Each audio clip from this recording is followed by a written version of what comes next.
La interna del Partido Colorado se ha ido polarizando de manera fuerte entre Julio María Sanguinetti y Ernesto Talvi. Se nota en el cruce de declaraciones entre los dos sectores y también se nota en los números de las encuestas de intención de voto.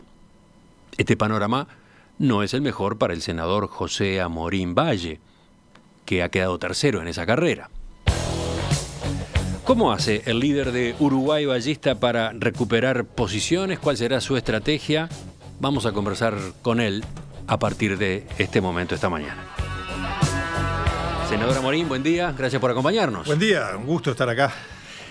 Ahora nomás, en marzo, Sanguinetti va a oficializar, todo indica, su precandidatura a la presidencia de la República por ballistas. Ahora, sin haber dado ese paso, hace meses que viene liderando las encuestas de intención de voto dentro del Partido Colorado. ¿Qué lectura hace usted de esa situación? Bueno, primero, alguna aclaración. No creo que esté polarizada la interna. ¿No? No. El debate está ahí, está entre ellos dos y está crudo a veces. Hay un cruce de críticas, para decirlo de la manera más suave posible, más que un cruce de parte de uno de los contendientes hacia otro, o hacia el grupo del otro, en el caso de Talvi con el grupo de Sanguinetti, con el sanguinetismo, como le dice Ernesto. Sí, pero desde el sanguinetismo, no Sanguinetti personalmente, sino varios dirigentes han salido con artillería gruesa también. Si eso polariza, nosotros en eso no vamos a entrar. No, yo creo que la interna no es para una interna de crítica a los contendientes, a los compañeros del partido, sino que la interna es para que cada cual diga sus ideas, y nosotros vamos a estar en eso, sin lugar a ninguna duda. En cuanto a las encuestas de opinión, hay de todo tipo. Hay encuestas que dicen... A ver, Factum, la última de Factum, semana pasada. Sanguinetti 59%, Talvi 24%, Amorín Valle 17%. Eso no es polarizar. Esa encuesta dice, hay uno que está arriba y otro que están complicados. Ahora, las encuestas en el Partido Colorado son bien complejas, y yo he tenido una larguísima lucha con las encuestas. En la elección pasada, dos encuestadoras que yo sé que son serias, porque en esto hay como todo, y de todo como en botica, ¿no? Hay gente seria y gente que no es seria. Dos encuestadoras que son serias, sin lugar a ninguna duda, como es la del señor Suárez, que es Equipos Mori, y ni que hablar la de Luis Eduardo González, que era Cifra. A mí me daban el mes antes de la elección 3% y 7%. Y saqué 27%. Entonces, las encuestas en el Partido Colorado hay que tomarlas muy con pinzas. Y eso vale para Sanguinetti, vale para Talvi y vale para mí. Y ya pronto va a haber encuestas donde a mí me den segundo o donde a mí me den ganando, y también las voy a tomar con pinzas. O sea, las encuestas en el Partido Colorado en general fracasan. Hay otras que no son serias, bueno, que pintan el panorama como mejor le parezca. Pero yo no creo que haya polarización. Ahí usted está aludiendo a las encuestas que está esgrimiendo Talvi en particular. Sí, Radar, sí, concretamente. Para usted Radar no es una firma seria. Y bueno, y va a haber el resultado. ¿Pero qué quiere decir con que no es seria? Bueno, digo que no es seria, no puedo decir más que eso. Digo, no es seria y vamos a ver el resultado. Esto se termina el 30 de junio. O sea, la encuesta es la que vale, es el 30 de junio. Cuando veamos el resultado del 30 de junio, yo voy a venir después, porque usted me va a invitar. Sí, lo invito, sí. Desde ya me comprometo. Y vamos a ver cuál es el resultado de las internas. Ahora, y vamos a confrontarla con las encuestadoras. Ahora, es un hecho que el rechazo de Talvi a un acuerdo con Sanguinetti y su gente se convirtió, por las consecuencias que tuvo, en un episodio de gran impacto en la interna colorada y diría en el tablero político en general, ¿no? Antes de eso, antes de que ocurriera eso, usted tenía un escenario mucho más cómodo, ¿no? Mucho más cómodo. La cosa se perfilaba entre usted y Talvi. A ver, yo antes de eso ganaba la interna, creo yo. Yo creo que recuerdo haber hablado con usted y haber escuchado que tenía esa convicción. Yo creo que ganaba la interna. Después... Ahora entra Sanguinetti. Ahora cambió el panorama. Después se le complicó. Cambió el panorama. ¿Para mejor o para peor? Para mucho mejor. Para usted, para mejor. Mucho mejor. Pero yo también acá, y porque lo dije en todos lados, no me acuerdo, pero lo dije en todos lados, yo casi que incentivaba al doctor Sanguinetti a que fuera candidato. Un día me lo encuentro en el auditorio de la Reta, me dice, che, ¿me estás dando manija para que sea candidato? Digo, pero Julio, es mucho mejor que seas vos. Es mejor que estemos todos en la cancha. Tiene que ser una interna linda, una interna competitiva, una interna abierta, una interna limpia. Es mucho mejor. Y si vos ganás, ganás fantástico. Y si yo gano, no es lo mismo ganarte a vos que ganarle a otro. Claro, pero terminó produciéndose el ingreso de Sanguinetti en la carrera, o va a oficializarse ahora en estos días, en unas condiciones muy especiales. En esas que veníamos describiendo recién, de enfrentamiento, y de un enfrentamiento crudo con Talvi, ¿no? Y eso hizo que Amorín quedara como afuera de la conversación. Discutiremos las encuestas, y obviamente es muy discutible cómo está el ranking. Pero en la conversación, los titulares, etcétera, las frases fuertes están entre... yo le voy a decir una cosa. Ballistas liderado por Sanguinetti y Ciudadanos liderado por Talvi. Desde los últimos 4 años, quizás el Colorado más visible era Fernando Amado. Y Fernando Amado era visible porque criticaba hacia adentro del partido. Y los periodistas iban a buscar a ver qué opinaba él de Sanguinetti y qué opinaba él de Bordaberry. Y eso lo hizo muy visible. Y en las encuestas, como era conocido, decía, por eso hasta marcaba. Bueno, yo no voy a entrar en esa. No es lo mío. Yo voy a hablar de los proyectos para sacar el país adelante, de lo que le hace falta al Uruguay para salir adelante. Yo no voy a criticar ni a Sanguinetti ni a Talvi, a ninguno, porque además no merecen mis críticas. No, pero yo se lo mencionaba por el hecho de que, si bien usted impulsaba que Sanguinetti se presentara, eso terminó ocurriendo, pero en unas condiciones que no eran las que usted esperaba y quería, digamos. A ver, yo creo que el electorado colorado es bien inteligente. Y creo que el electorado colorado está mirando... Es un electorado que no se manifiesta demasiado, ha sido así tradicionalmente, y está mirando a los candidatos. Y está mirando qué hace cada uno. A ver, ahí, si uno, Talvi, se presenta como la renovación con fuerte respaldo académico, y el otro, Sanguinetti, apela a la experiencia de 2 presidencias y una larga trayectoria política, ¿usted en qué lugar se ubica? El camino del medio. Yo soy el que estuvo siempre, el que nunca se fue, y que cuando tuvo que estar estuvo. En el año 2000, 2001, 2002, 2003 me tocaba una tarea preponderante en el gobierno de Jorge Valle. Era el jefe de la bancada parlamentaria y di la cara siempre. Tengo experiencia, conozco el sistema político. Todo el mundo sabe que tengo capacidad negociadora. Del 2002 y 2003 salimos negociando. Y yo creo que el próximo gobierno va a ser un gobierno donde se va a requerir capacidad negociadora y no pechar y salir adelante, porque no va a haber mayorías parlamentarias. Tengo un equipo técnico de primerísimo nivel que me respalda. Tengo una estructura sólida en todo el país de dirigentes que hace 20 años que están conmigo, la mayoría hace mucho tiempo, otros han llegado más recientemente, pero muchísimos que hace mucho tiempo que están conmigo. Tengo una edad justa, me parece que es una edad razonable para ser presidente. Vamos a repasarla. 64. Ernesto tiene 61, 62. Sanguinetti es bastante mayor. Entonces, me parece que quizás entre los dos yo pueda hacer el camino del medio. Capaz que soy el que tiene experiencia, no tanto como Julio, como el doctor Sanguinetti, no tanto como él, pero mucho más que Talvi. Conozco el sistema político, y conozco el sistema político reciente, quizás más que todos los demás. Conozco los principales actores de todos los partidos y con ello tengo un diálogo, aunque muchos discrepemos. Así que yo creo que es un camino sensato, razonable. Represento una bandera histórica del Partido Colorado, que es la lista 15. La lista 15, en su enorme mayoría, me ha acompañado en este camino. Así que yo creo que tenemos una muy buena posibilidad y creo que vamos a presentar una cosa muy interesante. Y tenemos equipos técnicos de primer nivel liderados por Julio de Brum, que bueno, no necesita presentación. ¿Y qué movidas tiene entre manos para hacerse notar, para mantenerse en carrera?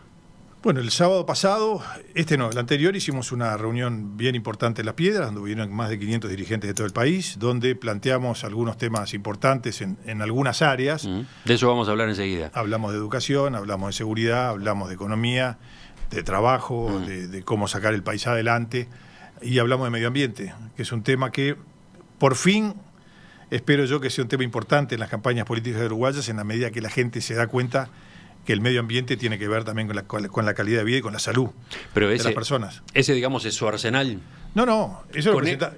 ¿Con eso usted va a destacarse? ¿Con eso usted va a posicionarse con más fuerza? Eso presentamos ahora. Vamos a hacer movilizaciones en todo el país, vamos a hacer reuniones grandes, importantes en todo el país, porque en todo el país tenemos estructuras fuertes Y le vamos a decir a la gente lo que queremos hacer con el país. Me parece que es para eso que la gente nos vota. O sea, la gente va a decir, ¿por qué quiero que Amorín Valle lidere el Partido Colorado? Porque tiene esta y otra idea. Y otros dirán, como no me gustan sus ideas, me gustan más las de Sanguinetti, o me gustan más las de Glodowski, o las de Talvi, o las del que fuera. Así que me parece que ese es el camino. Queda claro entonces, senador Amorín, que por lo menos por ahora no hay una movida de gran impacto que usted esté preparando, digamos, un giro sorpresa. No, yo no voy a hacer giros porque la gente además sabe cómo somos. El énfasis difícil va a estar puesto que en propuestas, en temas. Propuestas y temas. Y en movilización. Vamos a hablar enseguida entonces de cuáles son las novedades que en materia de agenda salieron de esta reunión del otro fin de semana. Senador Amorín, usted recordaba que el sábado 16 en Las Piedras se reunió el Comité Ejecutivo Ampliado de Uruguay Ballista. Allí estuvieron discutiendo en materia programática una serie de planteos. Mencionaba las áreas que están priorizando. ¿Son cuáles? Por lo menos son las que tratamos el otro día. No digo que priorizando porque hay otras áreas que son muy importantes. El otro día hablamos de seguridad, hablamos de educación, hablamos de medio ambiente y hablamos seguridad, educación, medio ambiente y economía, por supuesto. ¿Cuáles son las medidas que deberíamos tomar para salir de este estancamiento que tiene el Uruguay?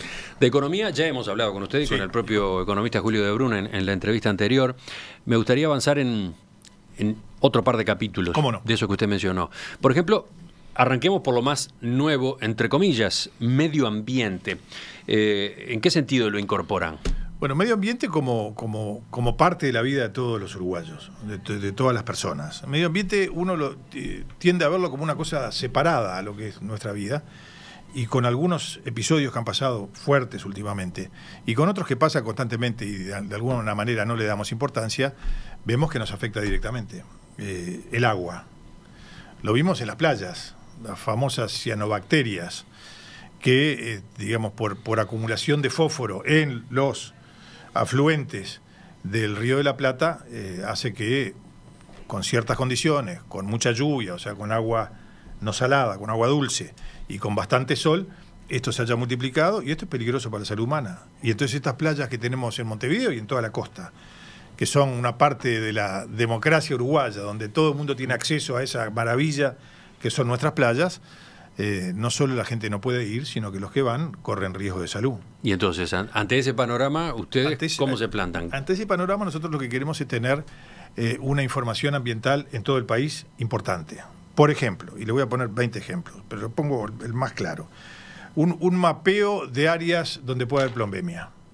No hay, en Uruguay no sabemos. Y sí sabemos que afecta al crecimiento de los niños, de los bebés, que le afectan decisivamente para el resto de su vida. No tenemos.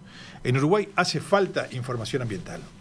Y tenemos que trabajar en información ambiental, tenemos que trabajar con las intendencias, tenemos que hacer una cosa importante. El río Negro tiene problemas serios, también tiene problemas serios de algas. El río Santa Lucía, desde el año 2008, la cooperación japonesa le está diciendo a OCE, muchachos, hagan algo porque esto no da más. Y recién cuando cuando veíamos los vasos de agua con agua marrón y con un olor bastante feo en Montevideo, recién ahí se empezó a trabajar. Y el gobierno nos dice, pero lo que pasa es que para esto se requieren décadas. Bueno, empecemos ya. Se empezó. Se empezó. Se están desarrollando desde usinas nuevas hasta inversiones en las usinas potabilizadoras existentes para mejorar e intensificar los sistemas de tratamiento. Y ahí se filtra bastante y se tira todo el barro en Aguas Corrientes, donde el alcalde de Aguas Corrientes sale a decir todos los días, un día sí otro también, esto viene horrible, esto se pudre todo, no se puede estar más del olor. Entonces, hay que trabajar en esas cosas, hay que trabajar en información medioambiental en todo el país. Entendamos por una vez los uruguayos que el medio ambiente no es para 4 ambientalistas que se ponen banderas y salen a criticar cuando se van a hacer algo, sino que el medio ambiente es necesario y fundamental para el desarrollo de la vida humana. Ahora, si usted menciona, como mencionó, el caso de las cianobacterias, que ha de golpe encendido una luz amarilla, ¿no? En el planteo que su sector hace, ¿señala responsabilidades? No, las cianobacterias en el Río de la Plata, digamos, dependen de los afluentes. Y nosotros tenemos el río Uruguay y el río Paraná. El río Uruguay es una cuarta parte del caudal y el río Paraná son 3/4 partes del caudal. Lo que nosotros tenemos que hacer es lo que está al alcance del Uruguay. Sí. En Uruguay tenemos que controlar esas cosas. Y en lo que está al alcance del Uruguay, ¿dónde ubica las responsabilidades o los orígenes y, por lo tanto, los focos en los que hay que atacar? Tenemos que controlar la cantidad de fósforo. Es evidente. La cantidad de fósforo excede lo que tiene que haber. A ver, cuando uno ve el río Negro, que es más fácil de controlar, tiene 10 veces menos caudal que el río Uruguay, uno ve que hoy ya está por encima de los niveles de fósforo que puede tener. ¿Y eso qué hace? ¿Cuál es el problema del fósforo? El problema del fósforo es lo mismo en la tierra que en el agua, para que la gente entienda. En la tierra, cuando usted tiene mucho fósforo, las plantas crecen mucho más rápido. Y en el agua, cuando usted tiene fósforo, las algas crecen mucho más rápido y las cianobacterias, en condiciones especiales, se multiplican. Entonces, lo que tenemos que intentar es que no haya cantidad de fósforo en el agua. Por eso, y ahora hay un debate sobre culpabilidades, ¿no?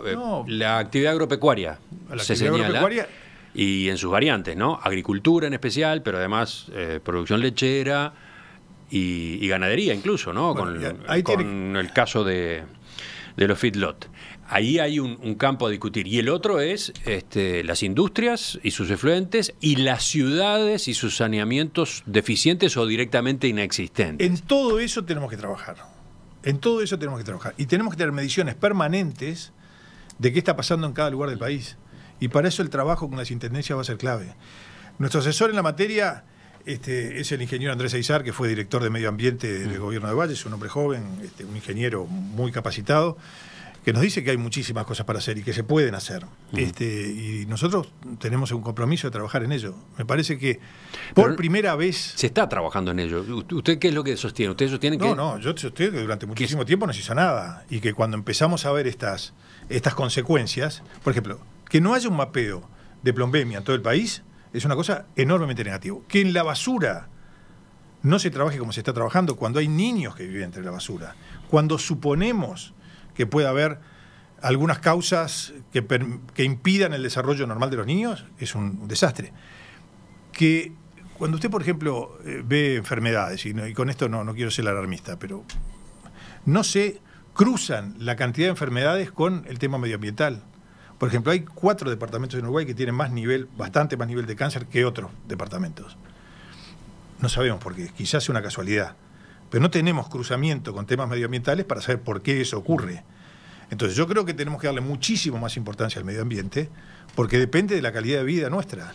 Le preguntan desde la audiencia, Gustavo concretamente, ya que pone el tema medio ambiente arriba de la mesa, ¿cuál es la posición de su sector sobre la planta 2 de UPM? Bueno, que hay que controlar el medio ambiente, que nosotros se pueda hacer la planta de medio ambiente en la medida que tengamos certezas, la planta de Botnia, en la medida que tengamos Botnia UPM, ex Botnia UPM, se puede hacer la planta de UPM en la medida que tengamos certezas que no daña al medio ambiente. Pero, por ejemplo, el contrato firmado entre el gobierno, en nombre de la República Oriental del Uruguay, y la empresa Botnia, que está también en el centro de la polémica por su alcance, que hasta sería violatorio de la Constitución, o por el exceso que tendría de concesiones a la compañía. ¿Cómo lo ve? Bueno, es claro que se han dado concesiones muy importantes. Es claro que a esta UPM2 se le han dado concesiones muchísimo más importantes que a UPM1.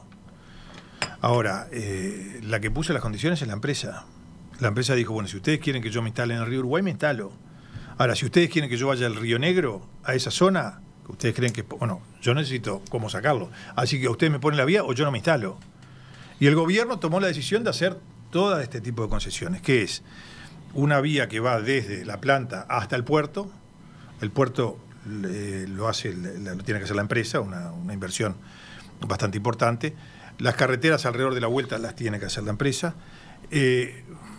La empresa ve lo que pasó en la última planta en Conchillas, ¿no? La planta de Montes del Plata. La planta de Montes del Plata. Y la empresa ve que, esta UPM ve que la obra se demoró muchísimo tiempo y que los volvieron locos los paros.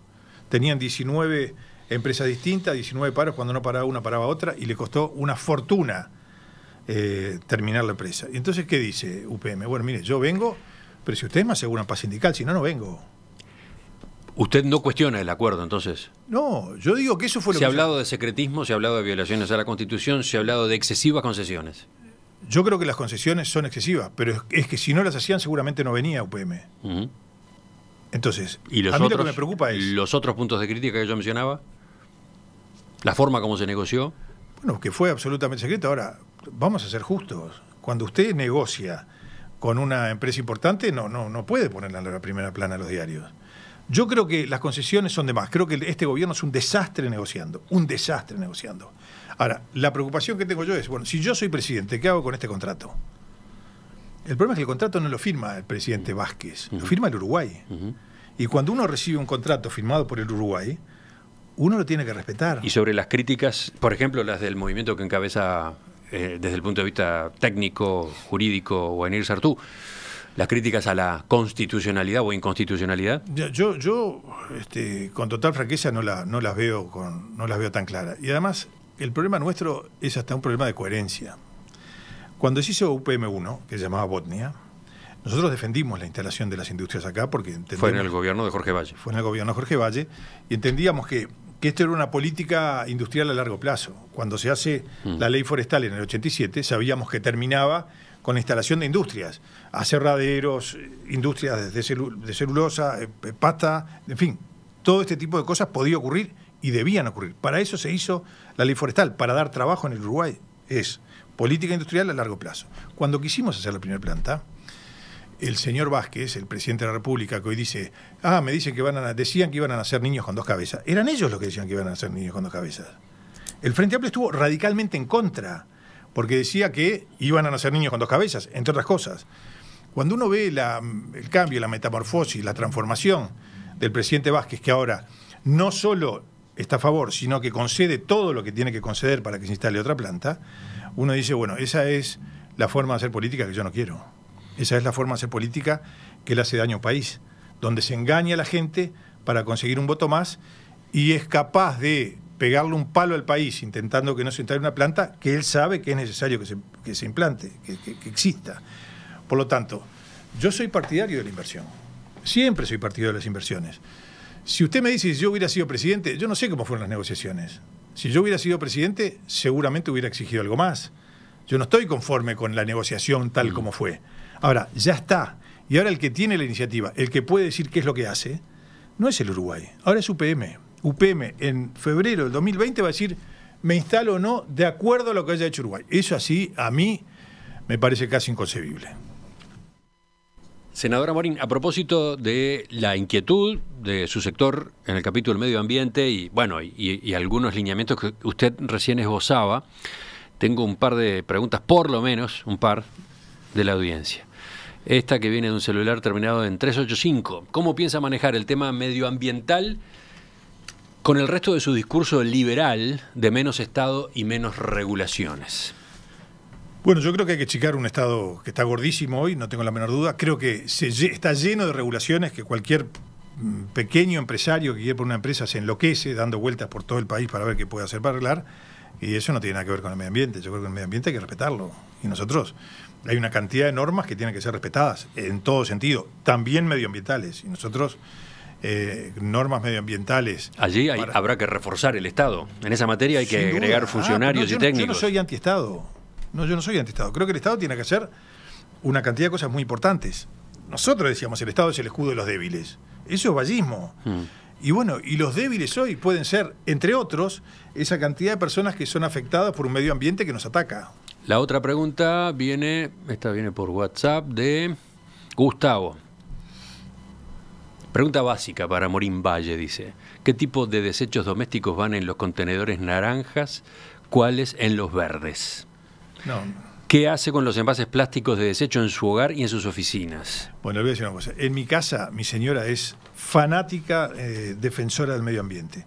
Así que realmente trabaja en eso, tiene 2 tachos distintos. Yo no sé para dónde va cada cosa, pero mi mujer lo maneja extraordinariamente. En mi oficina... ¿Usted no se ocupa de eso? No, lamentablemente vengo poco a casa. Estoy dando vueltas por todos lados. En mi oficina sí tenemos una caja de cartón donde van un tipo de envases y otras papeleras normales donde van los papeles. Pero además, para la tranquilidad del oyente, yo presenté un proyecto de ley que tiene que ver con los envases plásticos. A mí me parece que un proyecto de ley que obviamente nadie le dio ninguna importancia. Lo presenté hace como 2 años. Si me deja el teléfono yo se lo mando por WhatsApp. Y en el que distinguimos dos tipos de botellas, unas que se pueden devolver, otras que no, unas que se tienen que destruir, unas que hay que pagar el envase y devolver el plástico, que está bastante bien armado por nuestros asesores. Volvemos a la reunión del Comité Ejecutivo Ampliado de Uruguay Ballista el otro sábado en Las Piedras. De allí salió un llamado a todos los partidos políticos para discutir cambios al nuevo Código del Proceso Penal, junto al Ministerio del Interior, la Suprema Corte y la Fiscalía General de la Nación. ¿Por qué?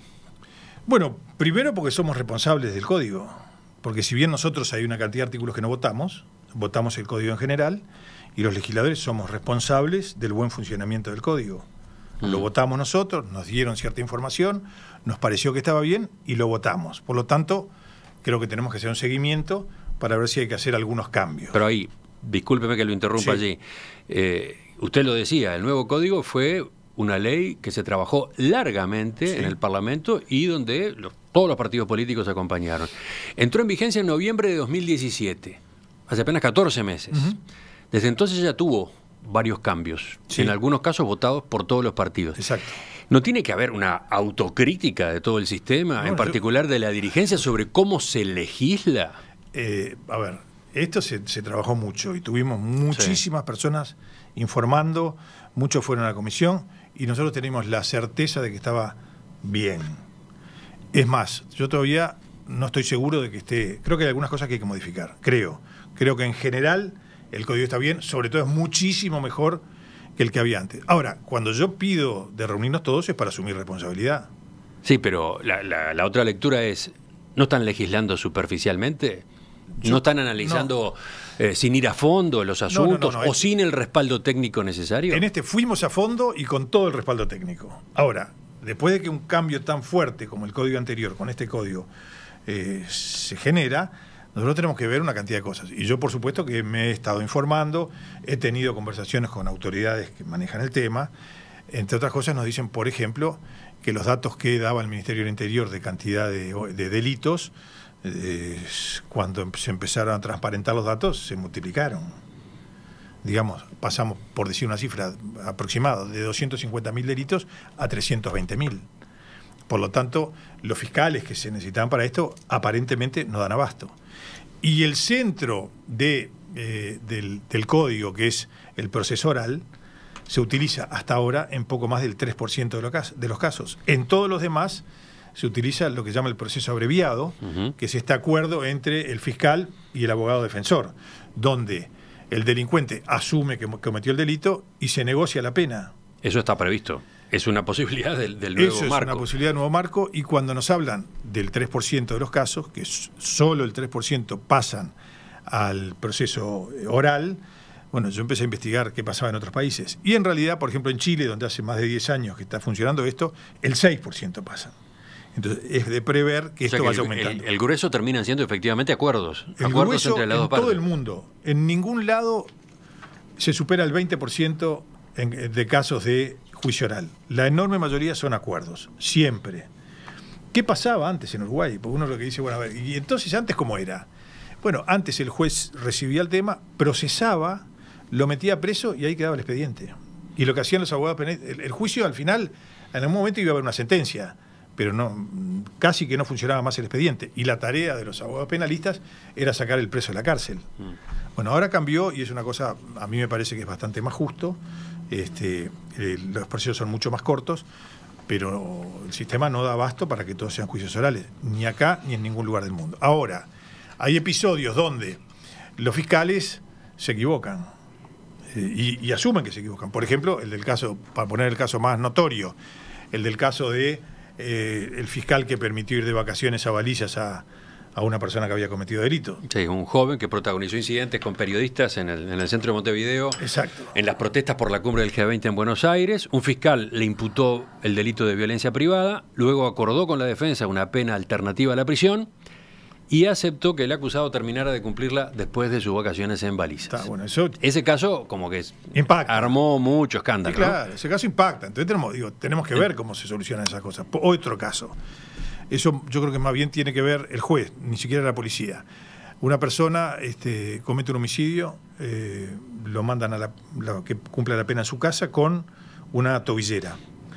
cuando va a su casa ven que está colgado de la luz. O sea, que no solo como había cometido un delito, sino que había cometido otro delito menor, que estaba colgado de la luz. Como está colgado de la luz, dice, no le podemos poner la tobillera. Y no se la ponen. Sale y mata a una persona. Bueno, ahí el sistema funciona mal. Ahí el juez tiene que decir que vaya preso, si no se le puede poner la tobillera. Que vaya a una cárcel. Entonces, hay una cantidad de casos singulares que sumados hacen que la gente diga, este código no funciona bien. Y además, el ministro Bonomi le echa la culpa al código de que hayan aumentado los homicidios. Dice, desde que está el código, aumentaron los homicidios.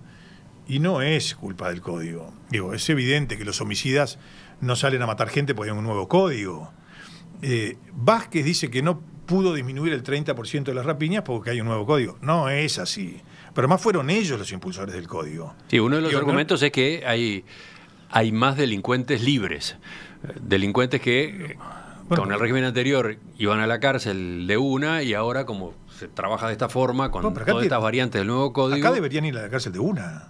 Porque, a ver, las penas alternativas no son del nuevo código, estaban antes.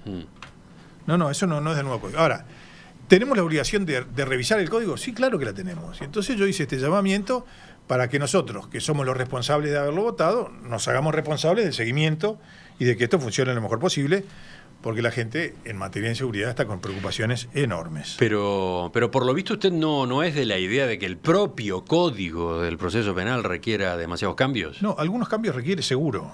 Yo estoy seguro que algunos. El otro día estaba conversando con el fiscal general de la Nación y él me decía, y ya lo he hecho público, por eso lo digo, que el artículo 61 del código, que es el que no permite los interrogatorios policiales a quienes agarran en el momento, tiene que ser cambiado. Y me parece que está bien y tiene razón. Y seguramente hay otros artículos para cambiar. Ahora, lo que yo quiero decir, que yo no creo que la inseguridad sea culpa del nuevo código. La inseguridad viene en aumento desde hace mucho tiempo y siguió en aumento con el nuevo código. Ahora, que hay algunos casos que nos llaman la atención, que chocan, que decimos esto no puede pasar, también es evidente. Entonces veamos cómo lo solucionamos. El viernes se reunieron justamente para avanzar en este asunto. Sí. Autoridades de la Suprema Corte, el Ministerio de Interior y la Fiscalía General de la Nación. ¿Cómo ve esa iniciativa? Bien, ellos se reúnen cada 6 meses para ver cómo evoluciona el código y han conversado y creo que de esa reunión salió la iniciativa del Fiscal General de la Nación, del señor doctor Jorge Díaz, para modificar el artículo 61. Está bien, pero mi pregunta es ¿cómo se relaciona esto con la iniciativa de ustedes, con el planteo de ustedes? Nosotros decimos, sumemos a los legisladores, vamos a juntarnos todos. Y si somos nosotros los que tenemos que cambiar las leyes, si somos nosotros los responsables de haberla votado.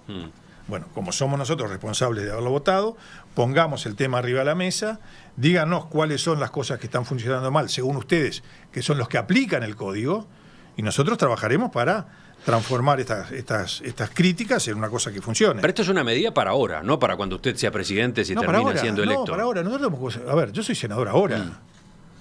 Y yo voté ahora, y entonces esto lo quiero hacer ahora. Y en seguridad ciudadana en general, pensando en un futuro gobierno, supongo que los énfasis son otros. Totalmente. A ver. Nosotros tenemos ahí al comisario inspector, yo no conozco bien todos los títulos, Sergio Guarteche, que conoce mucho del tema, que nos asesora y nos dice una cantidad de cosas. Por supuesto que la policía tiene que reprimir, sin lugar a ninguna duda, pero también tiene que prevenir. Y para prevenir, hoy no está funcionando bien, está funcionando muy mal. ¿Por qué? Porque la policía tiene que estar cerca del ciudadano. La policía tiene que estar cerca de la población. Y lo que ha ocurrido ahora es justamente lo contrario. Acá han desaparecido 2 cosas. Prácticamente han desaparecido las comisarías. No hay policías en las comisarías. Cada vez están más lejanos de la gente. La comisaría es el primer contacto de la persona, del ciudadano, del uruguayo con la policía. Y ya prácticamente no hay. Y hay otro episodio, hay otro instrumento formidable, que es el policía comunitario. El policía comunitario es, para los muy veteranos, es el viejo guardia civil.